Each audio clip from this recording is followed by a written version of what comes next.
प्रतिपादित साधना की,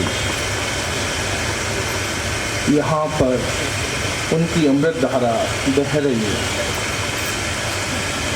हमें उस धारा में एक बार पुनः डुबकी लगाने का अवसर प्राप्त है, क्योंकि ऐसी वैसी धारा नहीं है कि पूर्णता को प्राप्त करने वाली धारा। पूर्णता को कब प्राप्त करेंगे? जब हमें अपने गुरु महाराज पर पूर्ण विश्वास होगा, भरोसा होगा। जब तक हम अपने गुरु पर विश्वास और भरोसा नहीं करेंगे, हम पूर्णता को प्राप्त नहीं कर पाएंगे। हम सब कई वर्षों से सत्संग में आ रहे हैं, ना हमारा व्यवहार बदला है, ना हम जैसे पहले थे वैसे ही हैं। कारण हम सत्संग में जाते जरूर हैं, गुरु से मिलते जरूर हैं, मगर गुरु पर विश्वास नहीं करते। इसका नतीजा यह है कि हम जहाँ हैं वहीं पर रह जाते हैं। जैसे नदी में पत्थर पड़े हुए, सदियों से पड़े हुए, बाहर निकालो सूखे, कुछ भी नहीं। हमें नदी में पड़े हुए पत्थर नहीं बनना है, हमें नदी के साथ बहना है।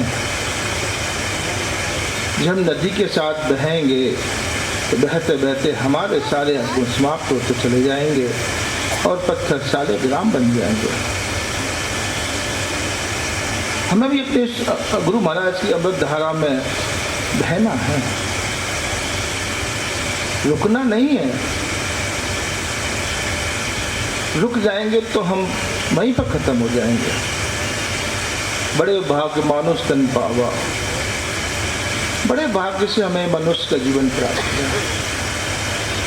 इस जन्म को प्राप्त करने के लिए देवी देवता भी लालायित रहते हैं। हम बहुत भाग्यशाली हैं, हमें मनुष्य जीवन प्राप्त हुआ। क्या हम मनुष्य बने? नहीं। हमारे अंदर वही राग द्वेष घृणा सब भरी हुई है, जिसके लिए हम सत्संग में आए हैं, मनुष्य बनने के लिए, अपने लक्ष्य को पहचानने के लिए आए। हर व्यक्ति का एक लक्ष्य होता है, अवतरित होने से पहले एक लक्ष्य होता है, मगर हम प्रकृति के सानिध्य में आते ही अपने लक्ष्य से भटक जाते हैं और प्रकृति में अपने आप को इतना लिप्त कर लेते हैं, अपने लक्ष्य से कोसों दूर हो जाते हैं, भूल जाते हैं हम किस लिए हम इस धरती पर अवतरित हुए थे। गुरु हमें बोध कराता है और हमें पूर्णता को प्राप्त कराता है। भगवान राम जब अवतरित हुए थे, उन्हें अपना लक्ष्य पता था, उनको जो काम करने थे वो जानते थे। भगवान राम बहुत छोटे थे, माँ कैकेयी गोदी में बैठे हुए थे, खाना खा रहे थे, माँ खाना खिला रही थी। एक गस्सा खिलाते हैं, दो खिलाते हैं, तीन खिलाते हैं, चौथा गस्सा खिलाती हैं। भगवान कहते हैं, माँ मैं आपसे एक वचन मांगू? माँ कहती है, हाँ मांगू। क्या आप उसको देंगे? हाँ दूंगी। मेरे सिर पे हाथ रख। माँ कहते ही उनके सिर पे हाथ रखे। कहते हैं, माँ मुझे 14 वर्ष का वनवास दे देना। राम कहते हैं कि माँ जो वचन मैं आपसे मांग रहा हूँ, इससे आपको सारी प्रजा आने वाले समय में सब लोग आपसे घृणा करेंगे, मगर आप मुझे ये वचन दीजिए कि मुझे जो है 14 वर्ष का वनवास आपको। राम बड़े हो जाते हैं, दशरथ जी उनको 14 राजगद्दी देते हैं, वो मायूस हो जाते हैं। तो माँ कैकेयी उनके लिए 14 वर्ष का वनवास मांगती हैं, तो राम के चेहरे पे एक अलग खुशी हो जाती है। माँ कैकेयी पूछती हैं कि राम तुमने 14 वर्ष का वनवास ही क्यों मांगा? राम बताते हैं कि माँ अगर मैं राजा बन जाऊंगा तो मैं अहल्याबाई को कैसे पत्थर से मुक्त करूंगा, माँ सबरी को कैसे पूर्ण करूंगा, बाली सुग्रीव को बाली से कैसे आजाद कराऊंगा, उसका राजपाट कैसे दिलाऊंगा, और अंत में रावण जो मुझसे उम्मीद लगाए हुए है उसको मुक्ति कैसे दूंगा। अगर मैं राजा बन जाऊंगा तो अयोध्या में रहकर सीमित रह जाऊंगा, इसलिए मैंने आपसे 14 वर्ष का वनवास मांगा। कहते हैं जब ईश्वर भी इस जमीन पर अवतरित होते हैं, उन्हें पता होता है उन्हें क्या करना है। वही चीज हमारे अंदर है, हम अपने लक्ष्य से भटक जाते हैं। हम खूब पैसा इकट्ठा कर लेते हैं, शान और शौकत इकट्ठी कर लेते हैं, कार खरीद लेते हैं, बड़ी बड़ी एसी लगा लेते हैं। जब एसी लाइट चली जाती है, गर्मी पड़ती है, पसीना आता है, बड़े दुखी होते हैं। कहते हैं किस बात का बड़े भाग से मनुष्य का जीवन प्राप्त हो।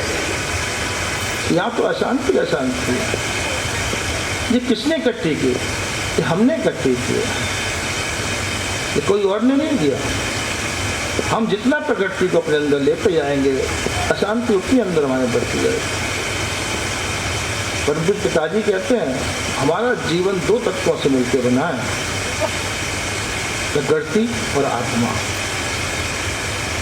प्रकृति में अवगुण भरे हुए हैं, आत्मा में शांति है। प्रकृति को दूर कौन करेगा? गुरु। जब तक हम अपने गुरु पर विश्वास नहीं करेंगे, हम अपने अंदर से प्रकृति को बाहर नहीं निकाल।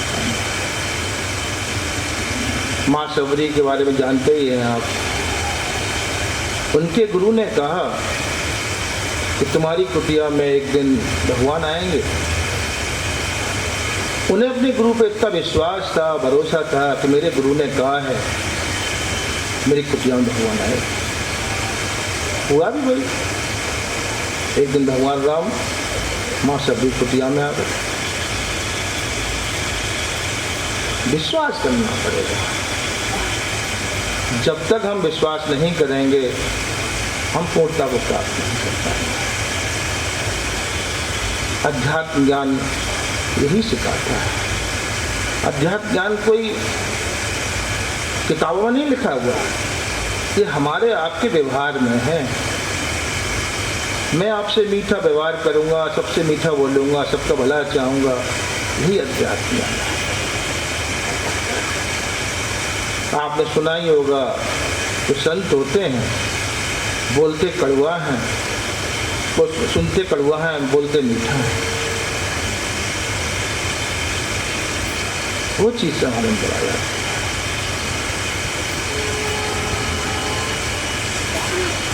अध्यात्म ज्ञान संस्कृत के 2 वाक्यों से मिलकर बना है। अध्य माने अपना, आत्म माने ज्ञान। अपना ज्ञान, मैं क्या हूं। कोई पूछता है अपने बारे में बताइए, तो हम यही कहते हैं कि मेरा नाम है, मेरी जाति है, मेरा धर्म है, मेरा व्यापार है, मगर असल में मैं क्या हूं मैं नहीं बता पाता। अध्यात्म उस मैं को बोध कराता है, उस मैं को निकाल देता है।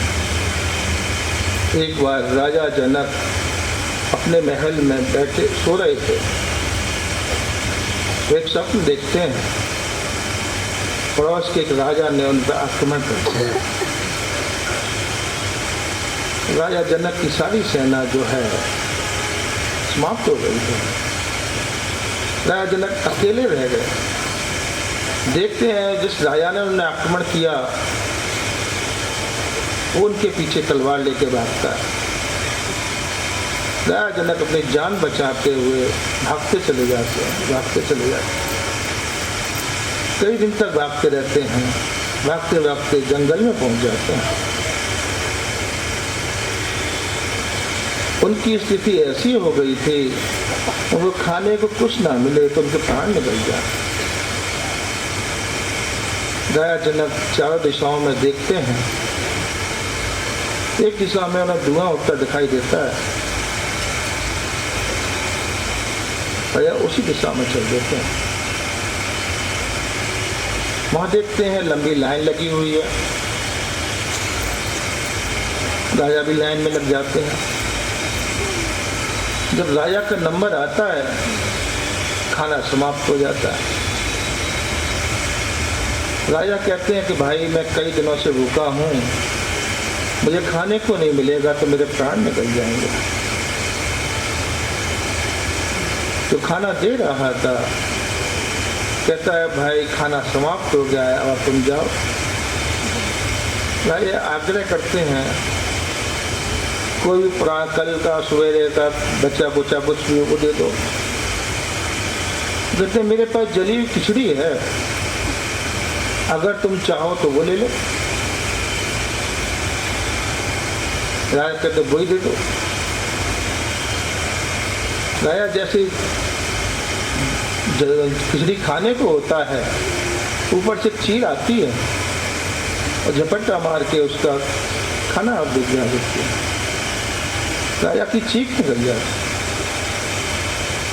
राजा देखते हैं कि मैं तो अपने महल में ही अभी भोजन किया, मेरा राजपाट तब सही सलामत है, मेरी सेना भी सही सलामत है।